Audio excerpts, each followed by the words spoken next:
A firestorm erupted on Capitol Hill, turning a routine oversight hearing into a political battlefield. It was a raw, unfiltered clash of titans, pitting a patriot FBI director against a senator infamous for his political theater. The confrontation was years in the making, a culmination of deep-seated animosity rooted in the most contentious battles of the last decade. What began as a procedural questioning session quickly devolved into a shouting match that echoed far beyond the Senate chamber, exposing the deep fractures within Washington. This wasn't just about policy or protocol, it was a personal and ideological war waged in the public square, with the integrity of the nation's top law enforcement agency hanging precariously in the balance for all to see. The two central figures in this drama are well known to anyone following American politics. On one side, you have FBI Director Kash Patel, a man appointed by President Trump with the clear mandate to clean house and restore trust in an institution that many believed had become hopelessly politicized. Patel is seen by supporters as a courageous reformer, unafraid to confront the entrenched bureaucracy and the so-called deep state. On the other side is Senator Adam Schiff, the Democratic senator from California who, as the former chair of the House Intelligence Committee, became the face of the anti-Trump resistance and the chief architect of the now-debunked Russiagate narrative. Their history is one of direct opposition and conflict. The stage for this explosive encounter was a Senate Judiciary Committee hearing, a setting typically defined by measured questioning and formal responses. But from the moment Senator Schiff began his questioning, it was clear this would be anything but typical. The tension was palpable. Schiff's strategy was immediately apparent: to corner Director Patel, to trap him with carefully worded questions designed to create a media firestorm, regardless of the answer. He began by invoking commitments Patel made during his confirmation hearings, specifically the promise to avoid politicization or retribution within the FBI. This was the opening salvo in a calculated political ambush, a performance for the cameras. Schiff's first line of attack focused on alleged political firings at the FBI. He asked Patel directly, "Did you ever take any action to terminate or discipline an FBI agent or employee in whole or in part as retribution for being part of an investigation of Donald Trump or January 6th? Patel's answer was a simple and direct no. But Schiff wasn't looking for a simple answer. He pressed on, attempting to twist Patel's words and create the illusion of wrongdoing. He repeatedly asked if anyone was fired, even in part, because of their work on cases like the Trump investigation or the January 6th probe. This is where Director Patel's legal precision and refusal to be trapped became evident. When asked if anyone was terminated for their case assignments, Patel consistently answered, "No one at the FBI is terminated for case assignments alone." Schiff pounced on the word alone, trying to imply that it meant case assignments were indeed a partial factor. He accused Patel of being very precise, as if clarity and accuracy were somehow suspicious. Patel saw the trap for what it was, a classic lawyer's trick designed to ensnare him in a semantic game that would later be clipped and used out of context by a hostile media. To truly understand the venom behind this exchange, we have to rewind the clock. This feud isn't new. It dates back to their time on the House Intelligence Committee. When Schiff was leading the charge on the Russia collusion hoax, Kash Patel, then a key staffer for Chairman Devin Nunes, was instrumental in exposing the corruption behind the investigation. It was Patel who helped uncover the abuses of the FISA surveillance system and the fraudulent origins of the Steele dossier. He fought for transparency, pushing for the declassification of documents that the deep state wanted to keep buried forever. He was a truth teller, and for that, he became a primary target of Schiff and his allies. Schiff, on the other hand, spent years telling the American public that he had more than circumstantial evidence of Trump-Russia collusion. He became a media fixture, promising bombshells that never materialized. The Mueller report ultimately found no evidence of conspiracy, and the Durham report later exposed the shocking lack of a factual basis for launching the entire Crossfire Hurricane investigation in the first place. For millions of Americans, Schiff became a symbol of political deception, a man who knowingly misled the country for political gain. Patel represents the effort to hold people like Schiff accountable, making their eventual public confrontation almost inevitable. Back in the hearing room, after failing to trap Patel on the issue of employee terminations, Schiff pivoted to another highly charged topic, the Jeffrey Epstein case. Claiming he was putting Patel's commitment to transparency to the test, Schiff brought up a 2024 interview where Patel had discussed Epstein's infamous Black Book. Schiff tried to suggest that Patel had been dishonest about the book's whereabouts, asking if it was under the direct control of the FBI director. Patel calmly clarified that the book was in the possession of the FBI and that what is known as the Black Book has since been released. Schiff then moved on to the contents of the files, attempting to corner Patel on who, besides Epstein himself, was implicated in trafficking. He twisted Patel's previous statements, suggesting the director was claiming Epstein was the only person involved. Patel calmly corrected him, stating that 3 administrations had reviewed the information and had not found credible investigative leads to prosecute others, a nuanced but crucial distinction.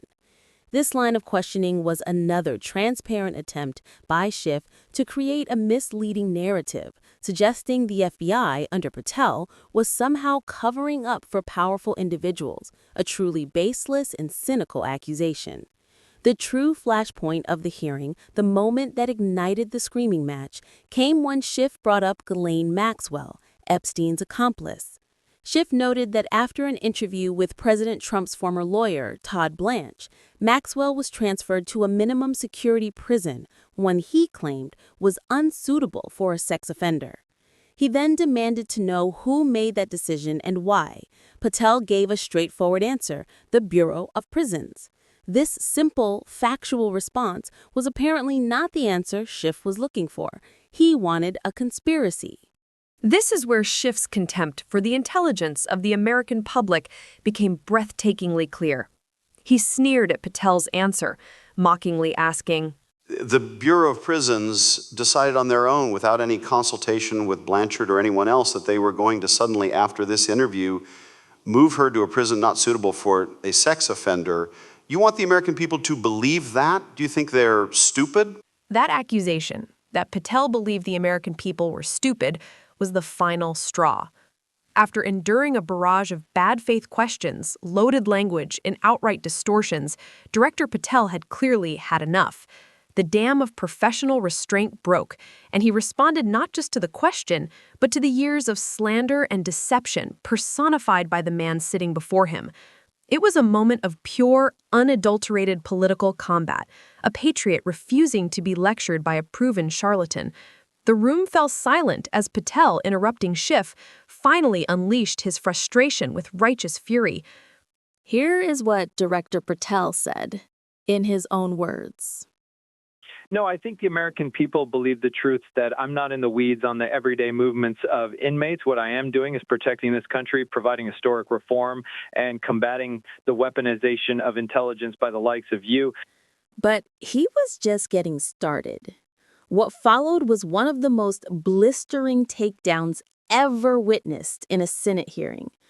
Director Patel looked directly at Schiff and delivered a verdict that millions of Americans have been waiting years to hear spoken with such authority and conviction.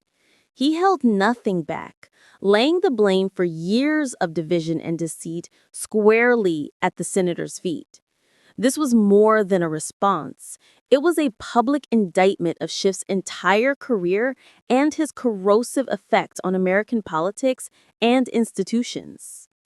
He continued, his voice rising with indignation. And we have countlessly proven you to be a liar. In Russiagate on January 6th, you are the biggest fraud to ever sit in the United States Senate. You are a disgrace to this institution and an utter coward. I'm not surprised that you continue to lie from your perch and put on a show so you can go raise money for your charade. You are a political buffoon at best. The outburst left the committee stunned. This was a direct and brutal counterpunch against a figure who had long been shielded by his position and his allies in the media. Patel was vocalizing the frustrations of millions who watched Schiff knowingly push the Russia collusion hoax for years, damaging the country and undermining a duly elected president.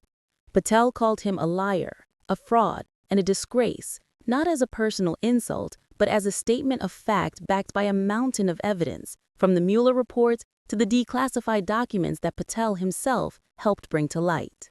At that moment, Patel wasn't just defending himself. He was defending the Trump administration's legacy and its ongoing fight against the weaponization of government. He reminded the committee that it was President Trump who courageously brought new charges against the Epstein network after the Obama and Biden Justice Departments did squat. He championed his own record as the most transparent FBI director in history, citing the 33,000 pages of information he had provided to Congress. It was a powerful defense of his tenure and a defiant stand against the forces that have sought to undermine him and President Trump at every turn. As the shouting continued, the committee chairman, Senator Chuck Grassley, was forced to intervene, pounding his gavel and demanding order.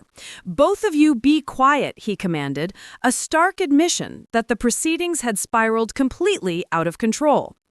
The exchange revealed the raw animosity that has defined Washington in the Trump era.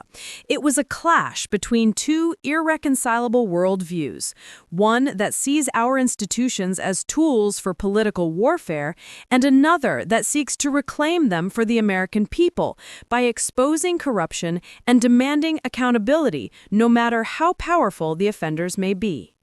At that moment, Patel wasn't just defending himself. He was defending the Trump administration's legacy and its ongoing fight against the weaponization of government. He reminded the committee that it was President Trump who courageously brought new charges against the Epstein network after the Obama and Biden Justice Departments did squat. He championed his own record as the most transparent FBI director in history, citing the 33,000 pages of information he had provided to Congress. It was a powerful defense of his tenure and a defiant stand against the forces that have sought to undermine him and President Trump at every turn. As the shouting continued, the committee chairman, Senator Chuck Grassley, was forced to intervene, pounding his gavel and demanding order. "Both of you be quiet," he commanded, a stark admission that the proceedings had spiraled completely out of control. The exchange revealed the raw animosity that has defined Washington in the Trump era. It was a clash between two irreconcilable worldviews, one that sees our institutions as tools for political warfare, and another that seeks to reclaim them for the American people by exposing corruption and demanding accountability, no matter how powerful the offenders may be. Following the hearing, the reactions from both camps were swift and predictable. Schiff took to social media claiming that Patel was merely performing for an audience of one, a clear reference to President Trump. This cynical take completely ignores the substance of Patel's arguments and the righteous anger behind them. The White House, in stark contrast, celebrated the director's fortitude, congratulating him for standing up to Pencil Neck, President Trump's well-known nickname for Schiff. They saw it not as a loss of control, but as a necessary and powerful rebuke of a political enemy who has done untold damage to the country. Ultimately, this confrontation was much more than just a heated moment of political theater. It was a microcosm of the larger war being waged for the future of America. Kash Patel stood as a representative of the America First movement, a movement dedicated to rooting out corruption and dismantling the unaccountable administrative state. He refused to play the game to allow his words to be twisted or to show deference to a man he and millions of others considered to be a serial liar. He spoke truth to power, directly and unapologetically, something that is far too rare in Washington, D.C. Adam Schiff, in contrast, demonstrated the tactics of the old guard. His performance was a masterclass in insinuation, misdirection, and sanctimonious posturing. He came prepared with traps and gotcha questions, not to seek information, but to generate clips for fundraising emails and friendly cable news networks. When confronted with a target who refused to be a victim and punched back twice as hard, his entire strategy crumbled, leaving him exposed. The exchange served as a powerful reminder of the stakes involved in the ongoing political realignment and the kind of courage required to challenge the entrenched establishment. This hearing will be remembered not for any legislation that was passed or policy that was debated, but for that raw, unfiltered moment of truth. It showcased the stark choice facing the American people: a future of managed decline, overseen by political actors like Schiff, who prioritize power over truth, or a future of renewed strength and integrity, championed by fearless patriots like Kash Patel, who are willing to fight for it. It was a victory for transparency and a powerful blow against the weaponization of our government. The battle is far from over, but for one afternoon, the truth landed a knockout punch.